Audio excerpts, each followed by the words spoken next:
बिस्मिल्लाहिर्रहमानिर्रहीम। अस्सलाम वालेकुम। MS18 न्यूज़ के साथ मैं हूं रिया चौधरी। बुलेटिन में शामिल करते हैं आज की अहम खबरें। खबर शामिल करेंगे लोरालाई से Balochistan games qualified round Loralai division में डिविजनल की सतह पर मुकम्मल हो गया। क्रिकेट, फुटबॉल, बैडमिंटन, वॉलीबॉल के इवेंट में लोरालाई डिवीजन से बड़ी तादाद में टीमों ने हिस्सा लिया। स्पोर्ट्स कोड बलोचिस्तान की जानिब से तमाम टीमों के एहसास में इस्तकबालिया भी दिया। जिले सतह पर क्रिकेट, फुटबॉल, वॉलीबॉल और बैडमिंटन चैंपियंस का डिविजनल सतह पर मुकाबले करवाए गए। तमाम खेलों के मुकाबले district sports officer Syed Zafrullah Shah की निगरानी में मुनक्किद किए गए। ज़िला लोरालाई में ज़िला दक्की, ज़िला मूसा खैल और ज़िला बारखान की टीमों ने मुख्तलिफ गेम्स में फतह कर सूबाई सतह पर खेलों के मुकाबलों में अपना लोहा मनवाएंगी। आज क्रिकेट, फुटबॉल और शूटिंग बॉल के फाइनल मुकाबले मुनक्किद हुए, जिनमें ज़िला दक्की की टीम ने फुटबॉल, ज़िला लोरालाई की टीम ने क्रिकेट, जबकि ज़िला मूसा खैल की टीम ने शूटिंग बॉल के फाइनल मैचेस जीत कर सूबाई सतह पर डिवीजन की नुमाइंदगी करेंगे।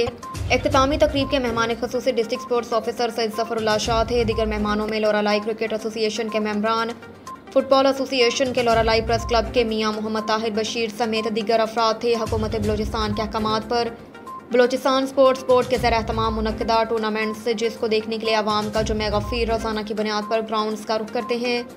सैयद जफरुल्लाह शाह ने इख्तितामी तकरीब से खिताब करते हुए कहा कि बलोचिस्तान स्पोर्ट्स बोर्ड आवाम को सेहतमंदाना सरगर्मियों की फ्राहमी के लिए इक़दामात कर रहा है। लोरालाई डिवीजन में टैलेंट की कोई कमी मौजूद नहीं। यहाँ के खिलाड़ी स्पोर्ट्स की सरगर्मियों में बढ़ चढ़ कर डिवीजन में जाने वाले खिलाड़ी सूबाई सतह पर मुकाबलों में हिस्सा लेंगे। हमारी भरपूर कोशिश रहेगी कि यहाँ के टैलेंट को मज़ीद उभरने के लिए हर मुमकिन इक़दामात किए जाएँ।